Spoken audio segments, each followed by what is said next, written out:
All right, I'm really excited. This is kind of nice. Give yourselves a round of applause because we've made it. We've made it. All right, fantastic. So, I really quickly, Brent Lane, raise your hand, Brent. I'm gonna have you introduce yourself in a second, but he does some really, really cool stuff with, I want to say wholesaling, Amazon, like all the Facebook ads. So he's gonna introduce himself in a second. Tommy Powers, the man, the myth, the legend, is here. He sent me a Facebook message. He's like, dude, you're gonna come to my hometown and not invite me? I was like, I'm sorry. I didn't realize. So many people live in Atlanta. It's awesome.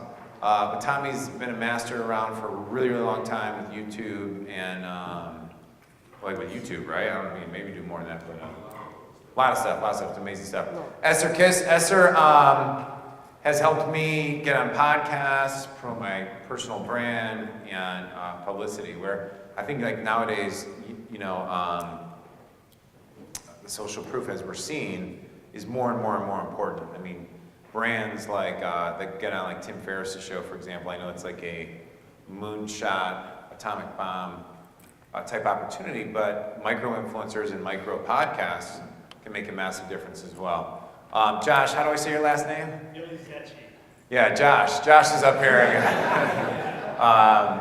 Josh sent me an email in Messenger and with a YouTube video of one of his talks, and I never had a chance to watch it, and I was just talking to him for a few minutes because it was a cool outfit. I was like, dude, what do you do? Because I knew there was something about him, and he told me, and I was like, oh shit, you're on the panel, aren't you? He wasn't supposed to be on the panel, but after he told me what he does and some of the ninja stuff they do, I was like, please jump on the panel. And then obviously everyone has met Nick, he spoke yesterday. And then everyone's met James, who spoke today. So I want to start with Brent. Yeah, Brent's got a great story I want everyone to hear and a couple ninja tactics. So how we're going to do this is, the way we're going to do this is we're going to go popcorn right down the line with you four. And then sharing like, the goal is to share like some really ninja stuff that could really value who you are and stuff like that. And then Nick and James, I'm not have you up here really just to, because we're going to field questions and go, and there's a couple things on creatives and other stuff that I want to bring up as we go. Cool? Yeah. Have as much fun as you want. This is time to unwind. Nothing has to be perfect. You guys can engage as much as you like. I would actually like that. Yeah, go ahead, Nick. So after the last conversation, I hit up the RebelBot owner. We have a 30% discount for 6 months. It is unbelievable. I promise you it'll change the way you buy. It'll save you time. This is for you to go trying to get your life back for you, I promise. I posted a link in the group. It's a 30% off for 6 months. That's a lot of dollars. All right, let's go for Nick. 30% off. One quick thing too is Justin Brooks. Justin Brooks was there. He's no longer there. Justin Brooks. He gave us access to his Google tracking, conversion tracking course. It's $500. There's a code inside the Traffic Mastery Live group for any of you who want like your team to be trained on Google Analytics and how to do the tracking conversion code stuff properly. Okay? So thanks, Justin Brooks. All right, Brent, you're up, dude. Hey, I'm Brent. Nice to see you guys. And thanks for a great So I do a lot of stuff that everybody else does, Facebook traffic, ninja tricks. I mean, there are a dime a dozen, but there's some takeaways I thought I would share from my ears that actually resonated with me that maybe you guys didn't hear the same way I did. So negative keywords or negative lookalike audiences, that's ginormous. I don't know if you guys realize how big that is. That's a big deal. And then exclusion audiences from Ezra from yesterday. Those are another ones that are ginormous. I tend to skip that a lot and being lazy. But in the things that I do, I operate e-com dropship stores, have a couple brands, and one of the things that I do that people find the most interesting is I buy Amazon liquidation. And so, which means that I literally buy semi-trucks full of stuff from Amazon. And it comes and they drop them off at my warehouse, and it's like Christmas because we never know what's in there and literally have no idea what's in there. So why does that happen? Because these products are not selling at Amazon, so, right? Yeah, so it comes in a couple categories. You have returns, lost at the warehouse, expired food or out-of-date items or close to out-of-date. Most of the time it's within 4 months and they pull them anyway.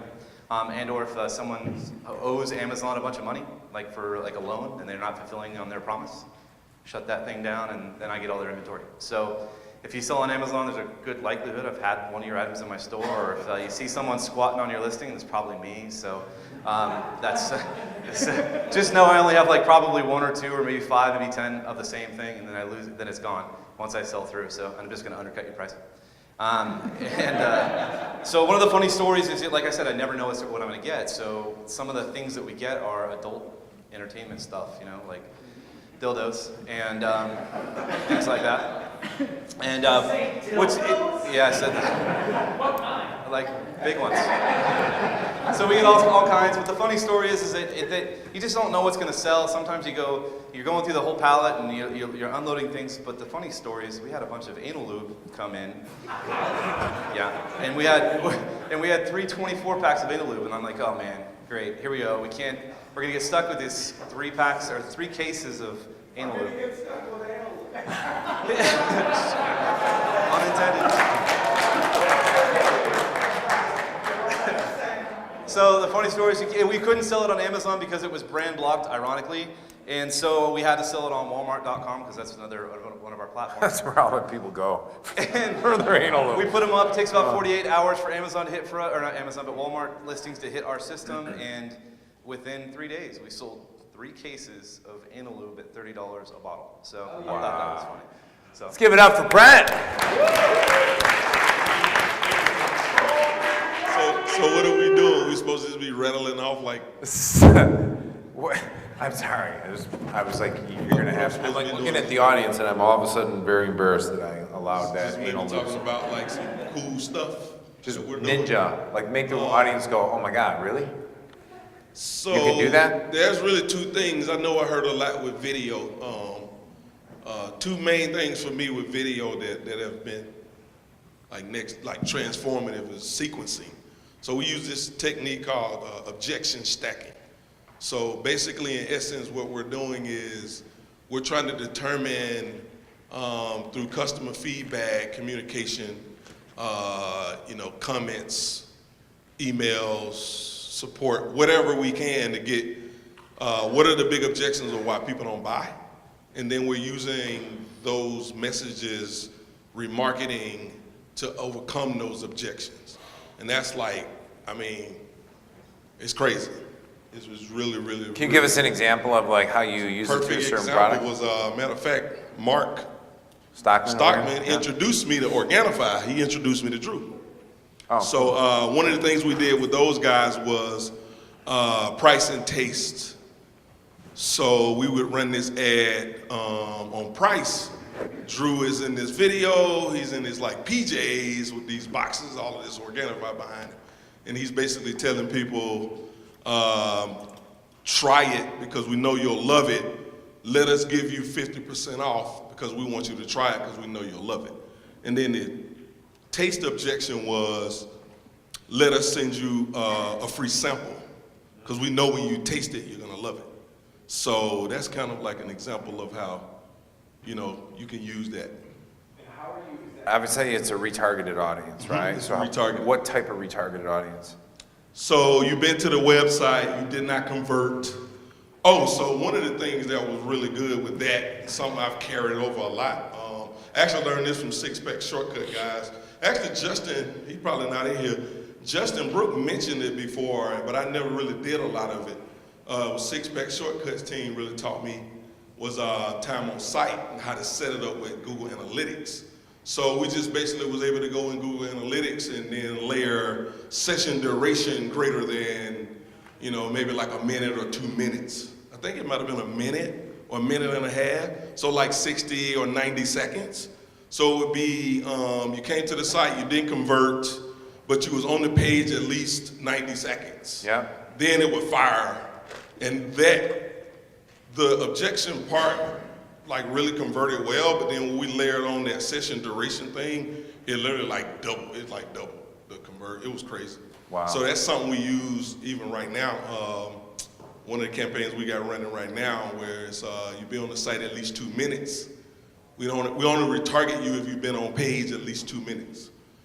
You can set that up real easy in analytics, and you can then push that audience into AdWords, and then you can use that across all of the channels. Yep. Awesome. Cool. Let's give it up, Tommy. One more thing with video. I didn't really hear, I maybe missed a couple sessions, but I didn't hear anyone talking about this. I think this is really important because I'm kind of the guy that's, where the puck is going and not where the puck is at. Programming is becoming a big thing. You guys are paying attention, Facebook Watch. They're investing heavily in content. Netflix, Hulu, Amazon. All of these big tech companies are investing heavily in content, but more specifically, program content. So almost like TV shows that they're basically taking that. And so what we're seeing is a trend of, so again, with the sequencing, we're seeing this trend where, and a lot of people alluded to, having these multiple videos or whatever, but there's also this trend where we're seeing more of programming style content. So instead of saying, I'm gonna have a multiple videos, I'm gonna have a message let's take a VSL for example. I could take that same psychology and bust it into like 5 or 6 videos, maybe of 5 minutes each, telling this story, and then I'm tying together almost like how the TV shows do. It's like when they go off, the next episode, they like, whet your appetite, and it's like, oh my God, I gotta tune in. So we're starting to see a lot of this kind of happening, and I think a lot of that is because the big tech companies are pushing the user behavior is following what the companies are pushing, and you see a lot of them invested in content, more programmable type of stuff, being digital, and I'm like getting a lot of like really solid data around it. Like I think it's gonna be like the next wave, and like I think we're about to change the game with it. So in other words, when you're saying so for example, like you're talking about on Facebook, right? Say that But again. are you talking about specifically on Facebook? I'm or? talking about video, period. Yeah, period, right? No, So YouTube, Facebook. did any of you guys see the Tom versus Time miniseries? Like 4 people? Oh my gosh, it was so good. Did you see that? Yes. It was like 12-minute long episodes of like, instead of like a 30 to 60 minute, like 30 by 30 or behind the scenes with Tom Brady, it was like 12 to 14 minutes, and it was phenomenal. Like you'd fall in love with the person so you're thinking the next level of like brand building or customer acquisition and engagement is create those 7 to 12 minute, 5 to 12 minute like little videos and start building out a channel out of it, right? Not even necessarily building out a channel with it, but just from a human psychology, we're taking advantage of human psychology, kind of like with YouTube. So kind of how I got my start in the YouTube thing was taking the VSLs, uploading them on YouTube directly, and then buying ads to them. Yeah. So the reason why I did that was because I saw an ad on display. You guys remember End of America from Agora? Yep. They had a display. I was on a website and I clicked the display ad and it took me to YouTube, and I was like, I guess maybe it's working, because the video at the time had like 700,000 views or something. But I didn't know if it was a public video too, so I didn't know if maybe it had organic reach or whatever. But my thought at the moment was, why not put that on YouTube? Because people are already consuming this type of content, long form, and that's what we did. So I took this guy to Breakup Doctor, and we had like an hour, 10-minute VSL, and it just killed it. And then I showed it to Stockman. We used the same model, did very well. Yeah. And then I used it with Organifi, and we just blew that up.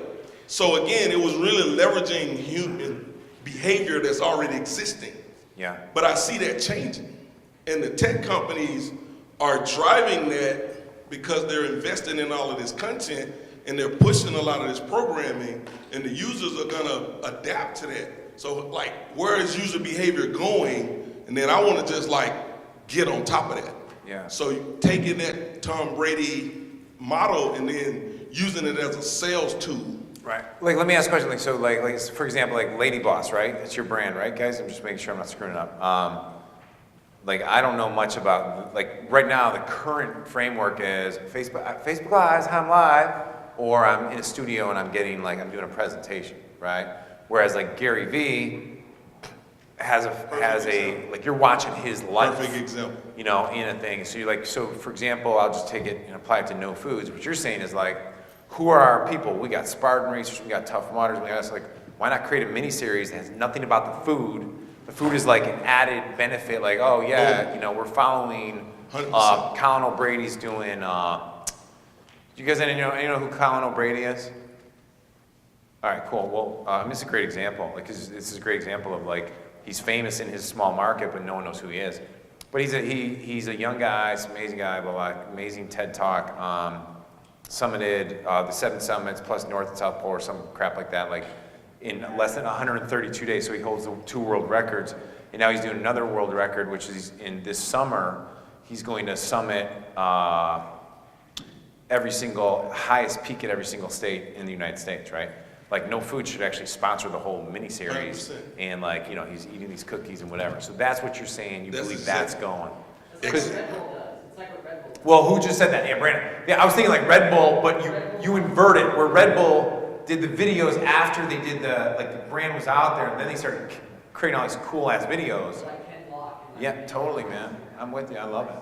I'm almost talking about like scripting this. Yes. Not like super, but it's almost kind of like getting writers who write these Dramas and shit, dramas yeah, and shit. like with the hook and at the using it as ending. a mechanism to sell, and then you driving consumption with remarketing.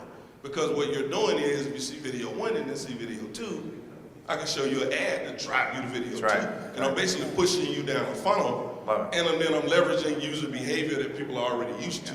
I think it's like, that's literally what I'm working on right now. I think it's about to be like next level.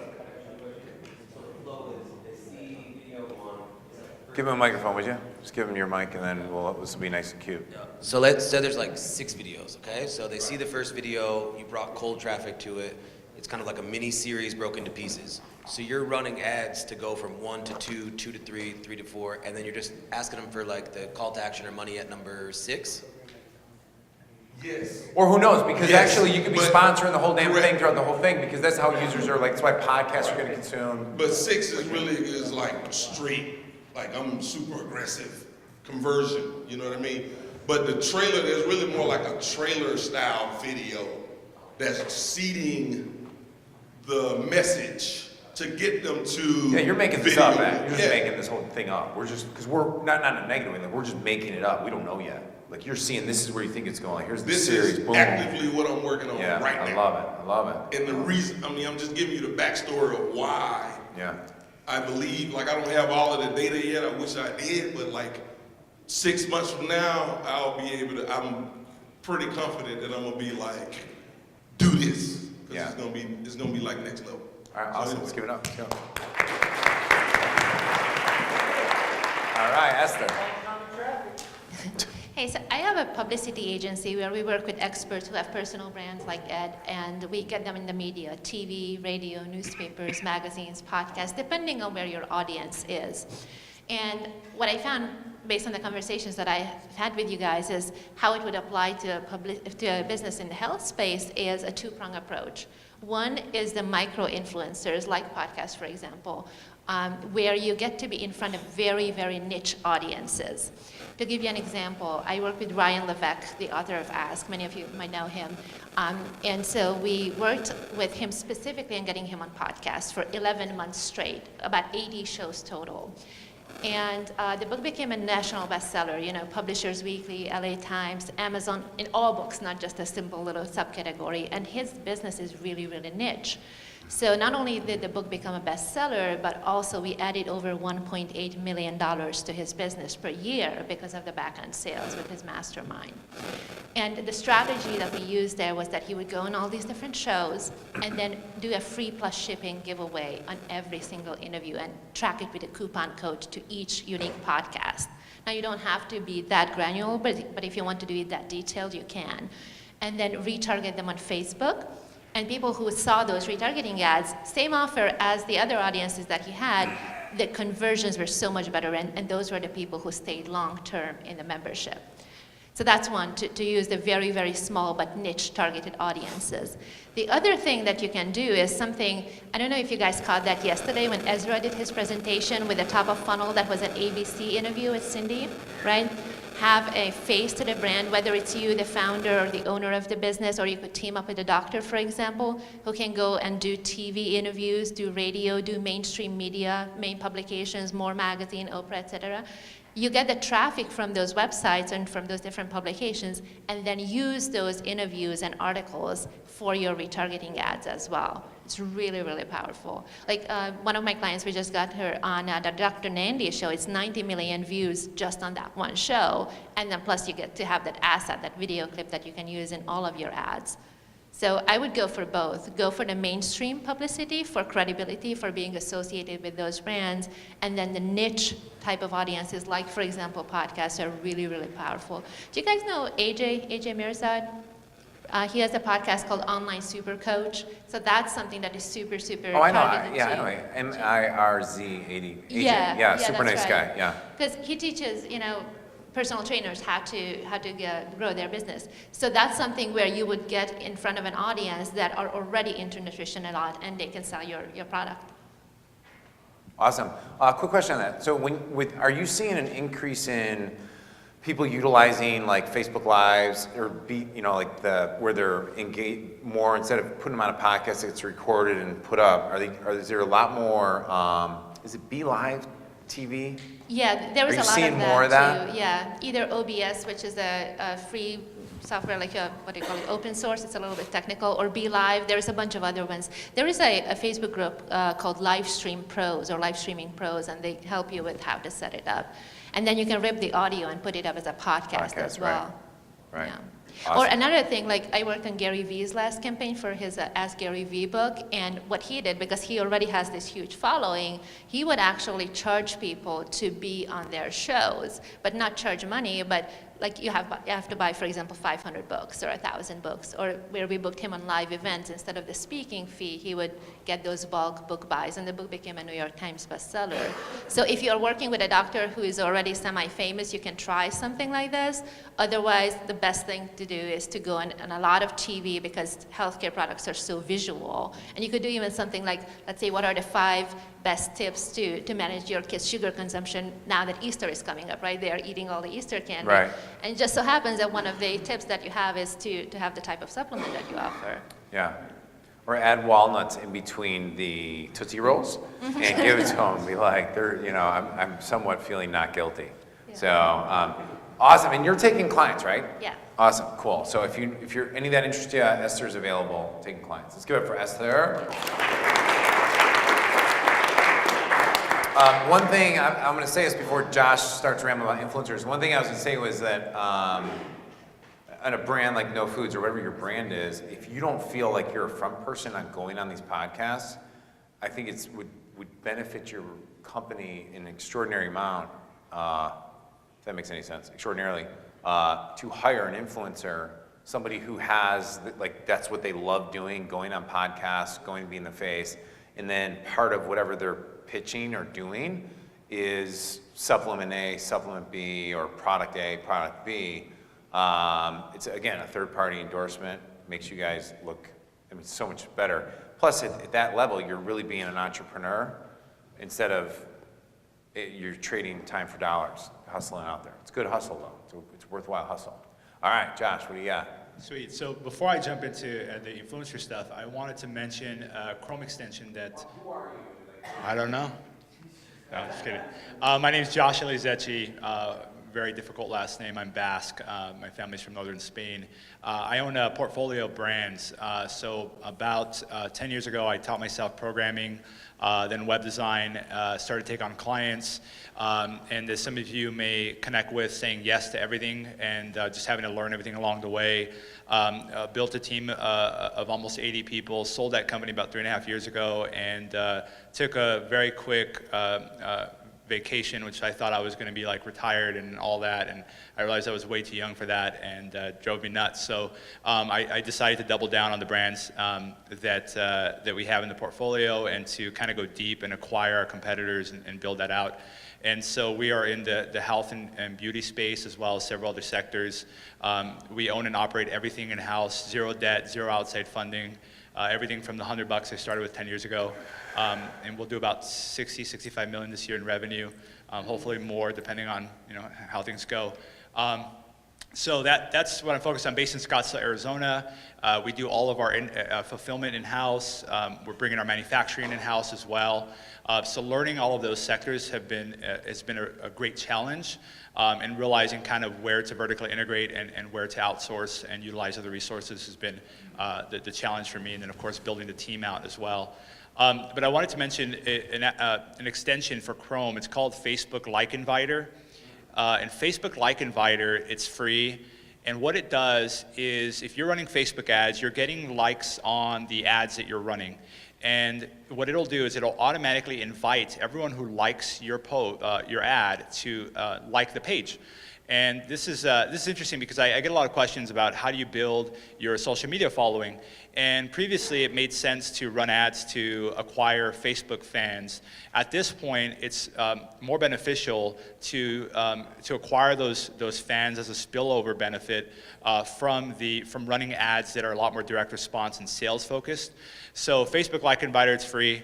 Set it up in 5 seconds, and you go to one of your posts, one of your ads that has a good amount of engagement, and you can run up to 500 per day. And so we're adding thousands and thousands of fans that we wouldn't otherwise add just by running that free tool. And then of course that builds authority on the page and all of that. So I wanted to share that because I think that's something that could help a lot of people out.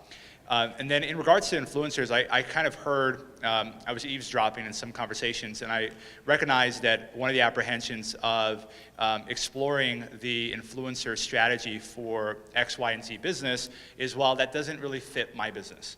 Or, why would someone that's a competitor of mine promote my business?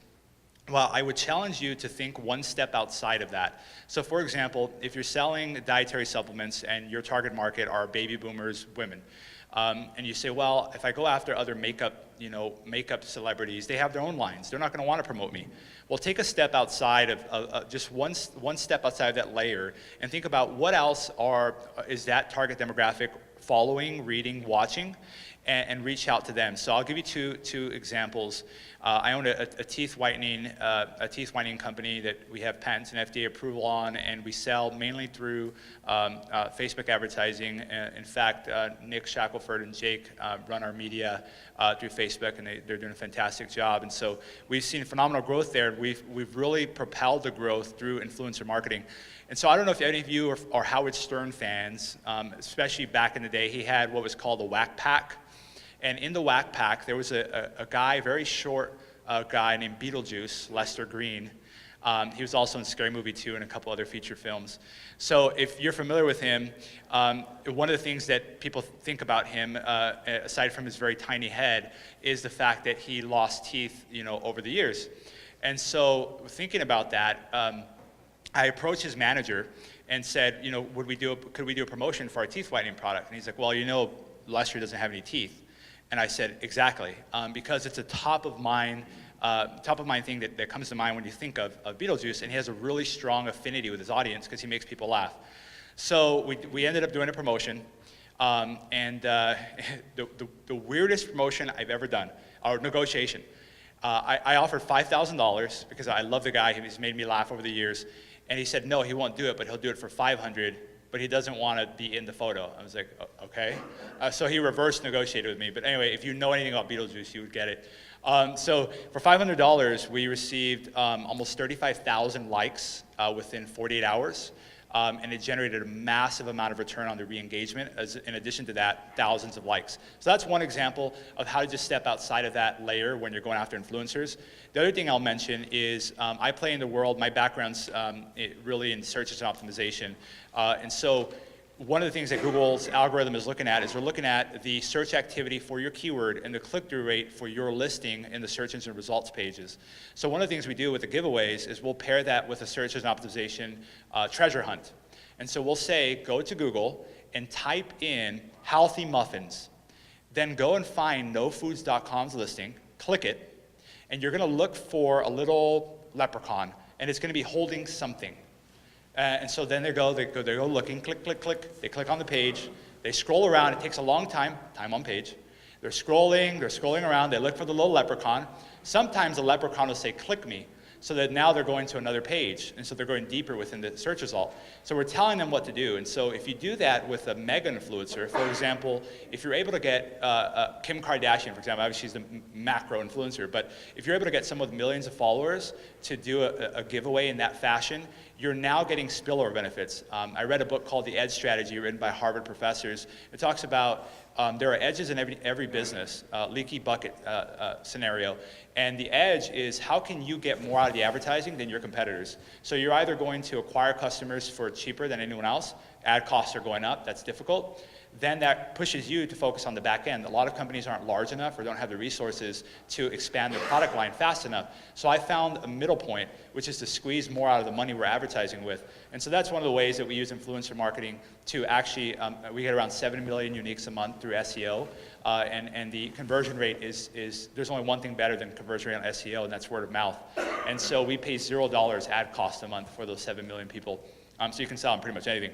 But a lot of that was driven by using influencer pages to go and send people off on treasure hunts. And you got people all over the United States searching for healthy gluten-free muffins, clicking on your listing, and you can stagger it as well. So anyway, that's one of the, I guess, ninja hacks that we use in SEO. I don't think I've ever shared that before. That's ninja. Okay, so let's give it up.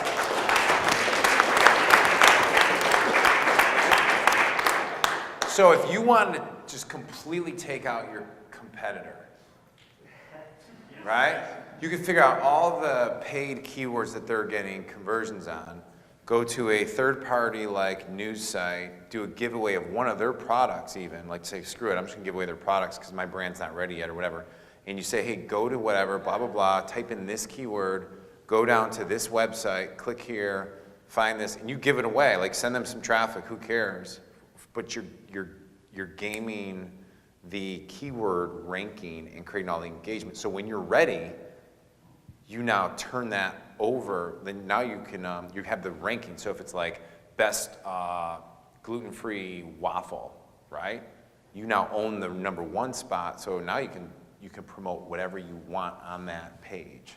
Exactly, yeah, you can literally, so we've, I wasn't gonna share this part with it. This is, there's like white hat, gray hat, and black hat, and this is Do you want very cameras dark on gray. or off? I'll share it anyway, just don't send this to Google.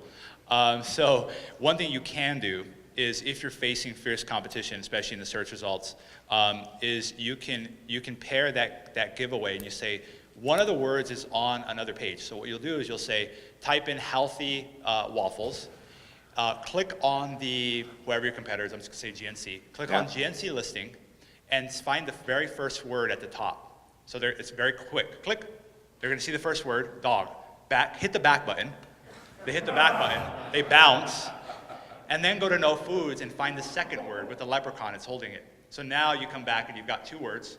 It takes 5 minutes for a developer to put together this little quiz. And now they can get the coupon and you can track that all the way through. So now you're destroying the bounce rate on your competitors. So anyway. Could you? Yeah. So could you like put the leprechaun in a push notification? Like so they're sitting there staring and then all of a sudden it pops through things, oh shit, there's the leprechaun, bam! Yeah. Right?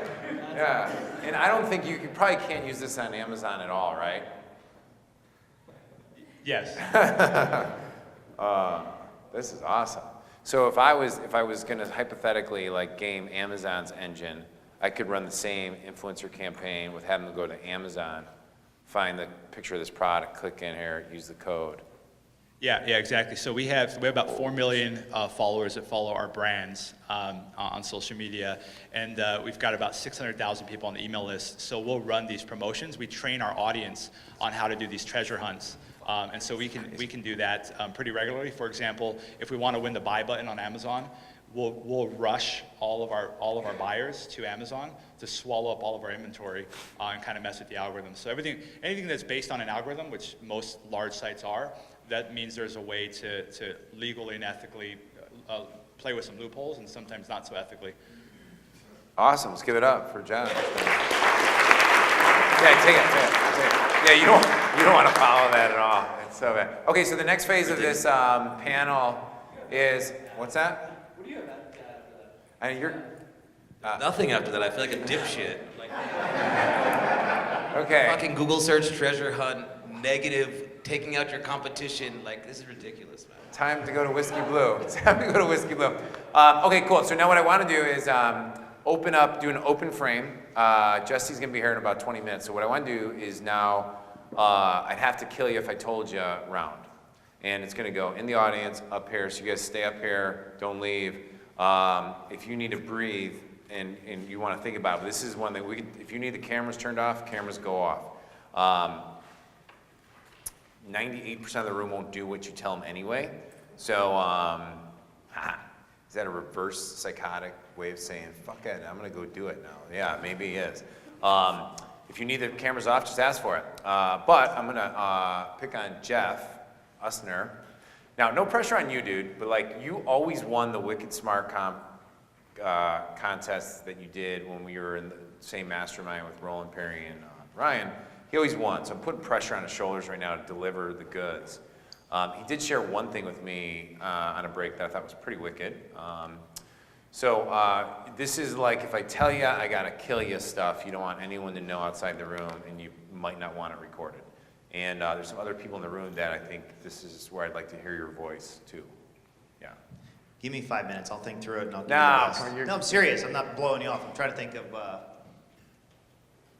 What did you do to your competitor just recently that you stole all their all their traffic and put them out of business? Oh, well, It's that's not- not that good. Yeah, that one.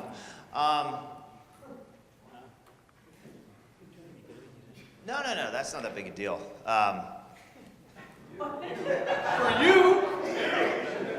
No, I think, you said somebody spoke yesterday and that they did it within Facebook, because I missed yesterday. Yeah, Nick was explaining how he pairs his creatives against but I think that your overall strategy is actually what I want to hear too. But like Nick takes the same creatives, different ad sets, same ads, and tests the bids against each other to see what has the highest return on ad spend. Correct. Okay, before he then kills all the rest and then scales that ad. And I told Jeff about that, and he said something, he started sharing with me something he did recently. So that's within Facebook, correct? That's within Facebook. So I do the same thing within AdWords. So I create campaigns using their automation, and then I create other campaigns. Came, let's say, from, I don't know, New Jersey or Georgia or wherever. When they got to the page, it would show a picture of the governor and like a state seal just on the side. Like, I wouldn't say shit. And then like inside the text, it would call out the state. So like when people arrived from this page, they were like, yo, that's Georgia. You know, and I would even put little things in the text, like I would say, Hoosiers think, like for Indiana. So I'd make all of these little like subtle cues that were tied back to the IP of the geo. And then on the bad side, the governor of California, I believe it was, saw the ad, was pretty pissed. The call center that fielded the call was pretty pissed at me. And we had like some little lawsuit tracking back until it was my image and we paid it off and I stopped using the governor trick. But it's a very effective trick. If you use the GeoIP and you call out stuff that helps people match what they see. I think the first time I saw it, made me think about it, was with tech support. I don't know what tech support is. But you ever see those ads like that pop up and they lock your computer and they're like, you need to call because your computer is a virus, whatever. And I was like, I was always falling for it. Like I'm always like watching streaming movies and stuff. And I couldn't figure out why I fell for it. And the reason I fell for it was that they were able to take the information, whether it be the device or browser or whatever, and they would just call it out. Like your Chrome browser on your Mac operating system, is infected. And it was so like accurate to me that I realized any time that I was able to call out something that was really unique based on an IP address or a click address or whatever, it really will make you convert because you feel it's like so personalized. So I use this as much as I can. Awesome. Give it for James. There you go. Cool. All right, Nick. No pressure. So no one really talked about this, is how many people are built on Shopify? Okay, perfect. So I'm gonna talk apps, the apps that I truly care about. Glue.io has single-handedly changed segmentation for my remarketing and for my emails. There's a 3-day trial on it. What it does is it'll predict your LTV instantaneously. So as soon as you install this app into your Shopify store, it'll pull in like, when is your drop-off rate? When should you send them different remarketing messages? And this kind of helped me execute better on Ezra's strategy of, after 60 days, I'm gonna send them the specific offer. And then I bucket that specifically to, as soon as they hit my 60 days, they get a 15 or 20% off.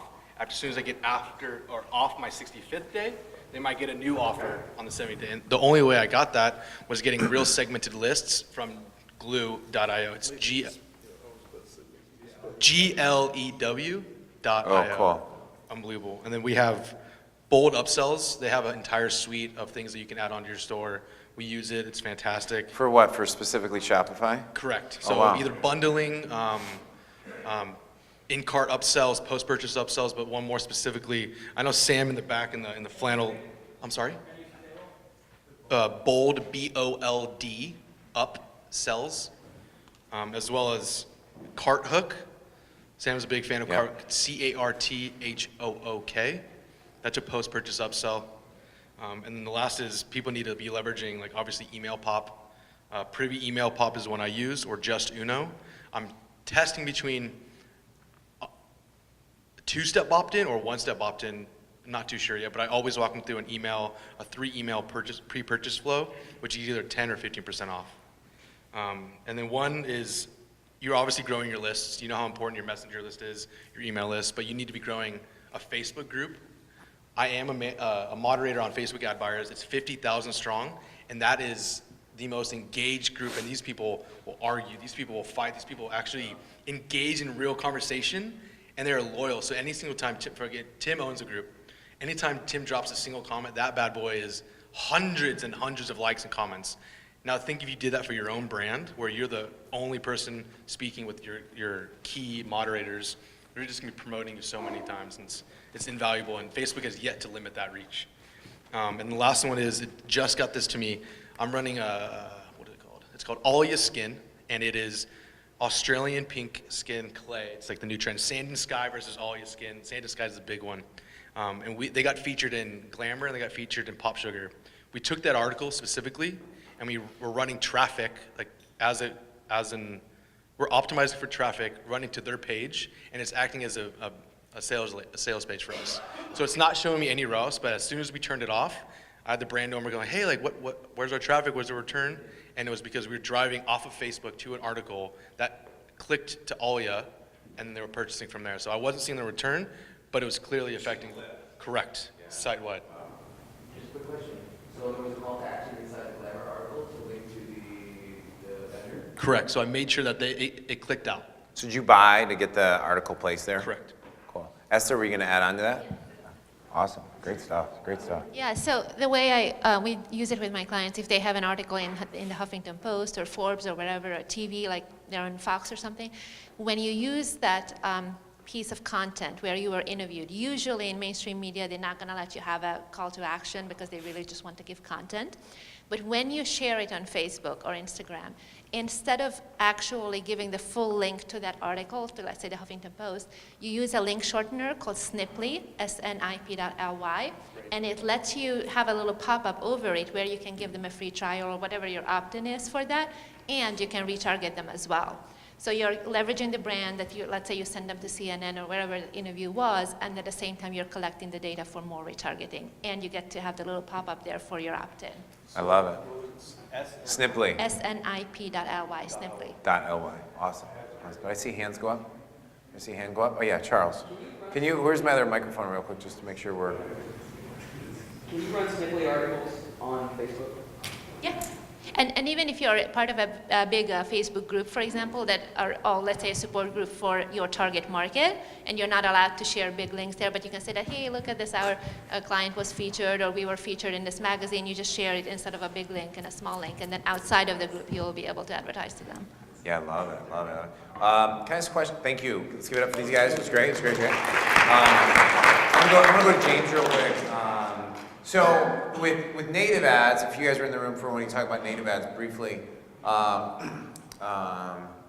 you have a rev share on that, right? So you make money if I plug it, the native ads training with iStack. I mean, Please plug iStacktraining.com. They're doing great stuff, right? iStacktraining.com. Yeah, they're doing fucking great stuff. I mean, that's where I found, I think, all of you guys. So, we're next conference is in Singapore because I think it's where you guys were hanging out. There's like 1 million people there. It was amazing. I don't know how they did it. It's a really good source of education.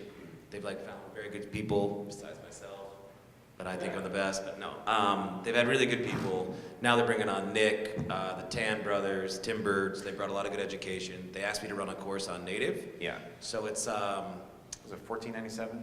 yeah. I honestly don't even really. Yeah, I bought it. I want to get to a question though, because I mean, Yeah. okay. So go buy the course if you want to learn more. Here's what I want to ask you though was, I had listened to an interview where a guy was talking about how he crushed it on natives, and then he started talking about like certain price points you got to be at, blah blah blah.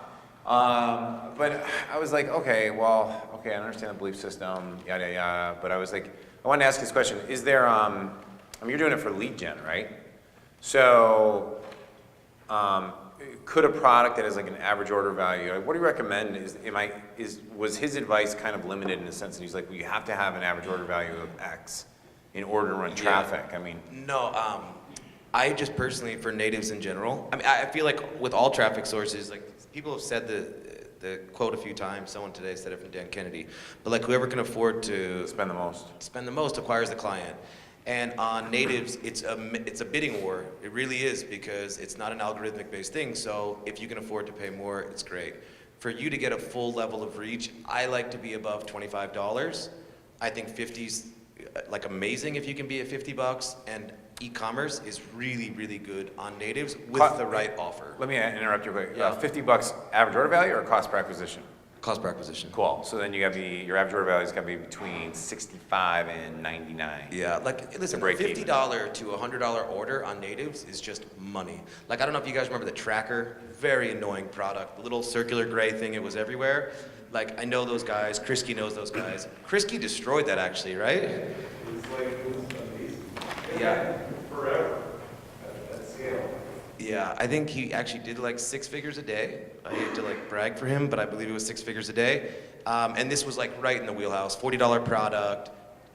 Everybody could put it on their dog or put it on their car or whatever, and it just destroyed natives. So if you can fall in that group of $25 to $70 product, natives will very likely work for you if it's something appropriate to a lot of people. It's awesome.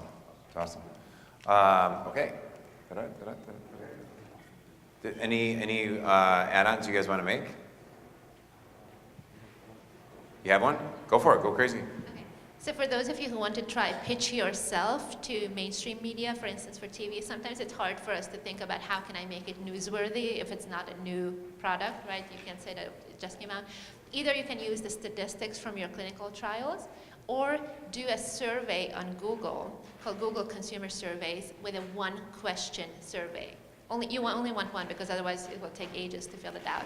But you can ask something that is either an open-ended question, and then you give them 3 options or 4 options to choose, or you can do a yes or no answer. And then whatever you think, the way you need to phrase the question is that no matter what people say, you will be able to spin it into an article idea or into a TV pitch idea. So for example, I did one for Valentine's Day last year for myself. And it was all about what is most important for you on Valentine's Day, to go out to dinner, to get a good gift, or whatever. It's like something like that. And so 80% of the people said that the most important thing that they wanted to do on Valentine's Day is to spend time with their loved ones. Now I have 2,000 responses within a couple of days. This counts as something statistically significant. So then TV producers that go, wow, look at this new survey, this is what it found, and we are spending all this money on Valentine's Day gift. And meanwhile, 80% of the people are saying that they actually just want to spend time with their loved ones. And so that gives you a strong hook into something that they are already covering, but with a different flavor, and then you can talk about your own content in the actual interview. So you could do this with any kind of product, with any kind of service as well. Just find something that they're finding it easy to respond to it, and Google will put it on all the display networks and all the different articles where people want to get to the content, but before they get to it, they have to answer the questions on this survey. Just make it a 1-question survey. Awesome. Cool. Yeah, Josh, go for it. I'll give one more. So one of the other issues when launching a new site, a new brand, or going into a new channel, like let's say for example Facebook, if you don't have a proper list to seed it with, there are, believe it or not, there are still pop-ups and pop-unders, and there are networks that sell that type of traffic. And so one of the things that we'll do is we'll target all of our competitors' sites, and we'll run pop-under ads for pennies.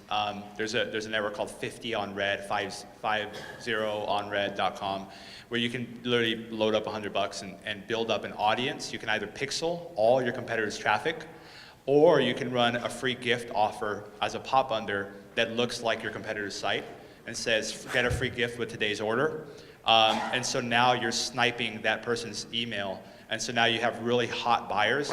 And the second way you can layer that is, for example, with SEO, people say, it takes forever to rank for SEO. I said, it takes me a week. They said, what do you mean? I said, I go and I type in best gluten-free waffle. I take the top 20 sites, whichever ones are running Google AdSense, and I blanket them with our ads, and all of a sudden we're able to snipe that traffic. And you can also pop that same exact URL into the pop-under provider for 10 cents or less a pop, and now you're building an email list on that exact traffic. And obviously you can go further and further down the funnel. So it's like best, in my example, I would say best teeth whitener for wine drinkers. And now I'm buying all the pop-unders and all the Google display ads on those forums where wine drinkers hang out. And so instantly I have a very targeted audience in a matter of days, and I don't have to wait 6 months or 12 months to rank in SEO. So it should convert well because you're targeting exactly who it's a buyer keyword. It's converted on a site that is exactly your demographic, and they're in a buyer intent mode. Right. And you're then sending that traffic back to your traffic. So then Google is going to say, oh, wow, this is the most relevant page out of all these. Exactly. Yep. Very good. Very good.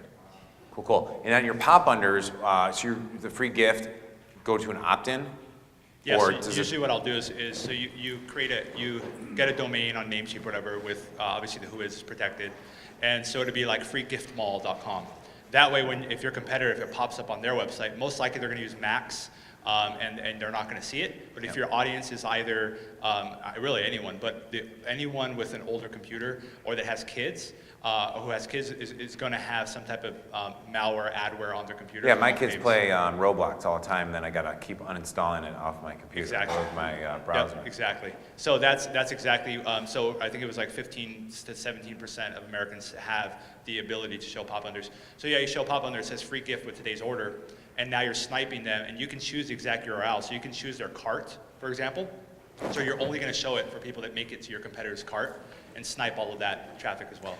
That's really interesting because this brings me back all the way to PPV. What was your course, CPV Ninja or something like that, Goer, years ago?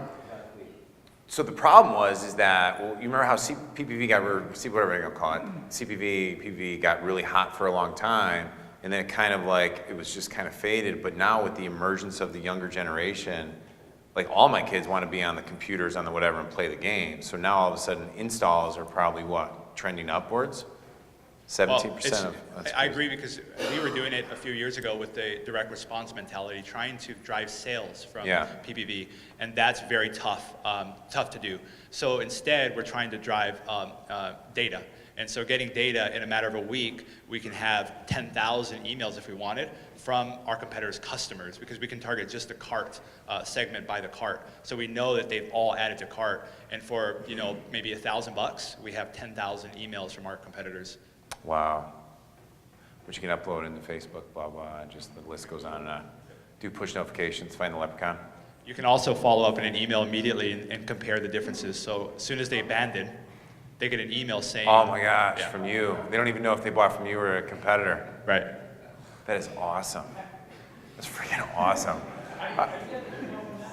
Because he's driving them from a pop-under that's offering a free gift. When they click on it, they go to an opt-in page. Yeah, that's how you do it. Yeah, I love it, love it, love it.